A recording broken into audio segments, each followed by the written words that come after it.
Olha, sem dúvida, não dá para fazer de conta que nada está acontecendo, né?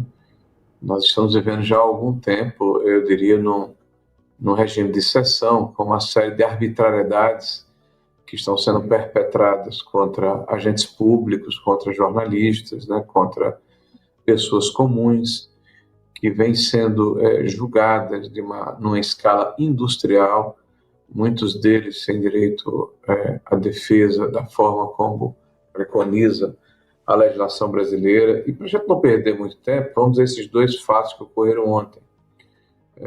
A questão das tornozeleiras ao senador Marcos Duval. É bom lembrar que se pode ter alguma reserva em relação ao que ele fala, ao que ele diz, mas o privilégio de ter a oportunidade de falar é da instituição que ele representa. Ele é senador da República, votado por centenas de milhares de cidadãos de Espírito Santo, né? E essa prerrogativa, de acordo com a nossa Constituição, necessariamente precisa ser respeitada no escopo do artigo 53 da Constituição Federal, que fala sobre inviolabilidade do mandato, né? E sobre quaisquer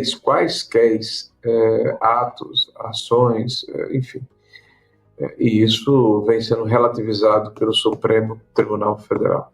Se colocar a tornozeleira eletrônica num senador que volta dos Estados Unidos alegando risco de fuga, não é só ilógico e irracional, como me parece muito mais uma questão punitiva, eu diria mesquinha. Se o senador Marcos Duval intencionasse, tivesse essa vontade de fugir do país, teria ficado nos Estados Unidos, não teria retornado, né? Então, você suspender o salário, né, impedir que ele tenha acesso a cartões de crédito, né, no depoimento dele até de parentes próximos que isso tenha ocorrido, isso é uma perseguição, uma injustiça. E a verba de uma gabinete maneira, também, né, líder? Também está bloqueada, né? Isso é uma maneira de impedir que a pessoa sobreviva até. Como é que ele vai sobreviver? Como é que ele vai se alimentar? E alimentar os seus parentes próximos, né? Então, o ministro Alexandre de Moraes tem agido, eu diria, com fígado, de costas para a Constituição, escalando sempre de uma forma, eu diria assim, atabalhoada. Isso tem levado o país para uma espécie de encruzilhada, né, de decisória nas nossas vidas.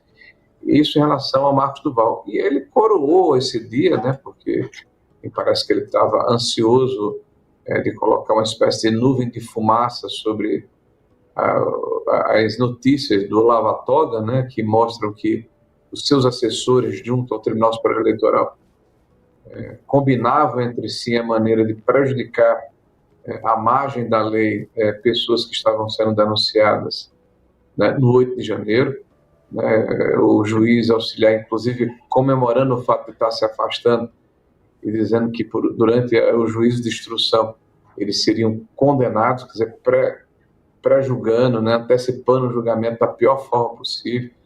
Né, eles criaram uma espécie de certidão positiva e negativa. Isso me lembrou muito, Andresa, os tribunais de inserção da Alemanha nazista e da Itália fascista, sabe? Você classificava as pessoas pela sua vontade política, né? Então, aqui, o ministro Moraes criou, e a sua assessoria, uma estrutura que dizia que era positivo ou negativo. Então, positivo era quem tinha alguma atividade nas redes sociais da direita, né, que fazia críticas ao Partido dos Trabalhadores, ou ao STF, ou a Lula. Então, esses eram positivos e poderiam ser imputados de crime pela opinião que tinham do ponto de vista político. E os negativos eram aqueles que, olhando as redes sociais, não mostravam nenhuma atividade nesse sentido. Então, isso é odioso, é detestável, é deplorável.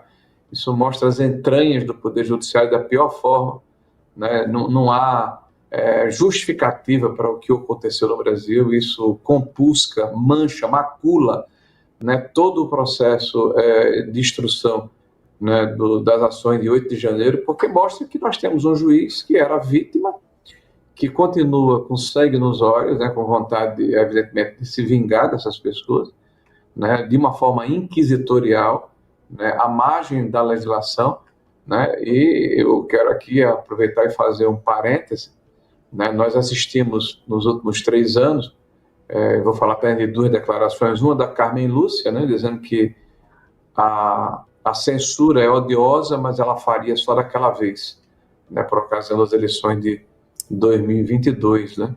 E agora o Barroso, a semana passada, quando diz, olha, emudecer, calar, retirado a 3 ou 4 perfis das redes sociais é um preço pequeno a se pagar pela democracia no Brasil. Não, Barroso, não, Carmen Lúcia, não, Alexandre de Moraes. Vocês estão desequilibrando a democracia, vocês estão atingindo de morte a democracia liberal com o argumento de que estão defendendo a democracia. Nós estamos vivendo tempos muito difíceis, muito perigosos, e é importante que a sociedade entenda que, independente do viés de direita ou de esquerda, a justiça e as leis têm que proteger a todos, os inimigos e os amigos, os pretos e os brancos, os de direita e os de esquerda, independente do viés ideológico, da cor partidária ou de qualquer que seja a opção do cidadão brasileiro. Senador, o que eu apurei conversando com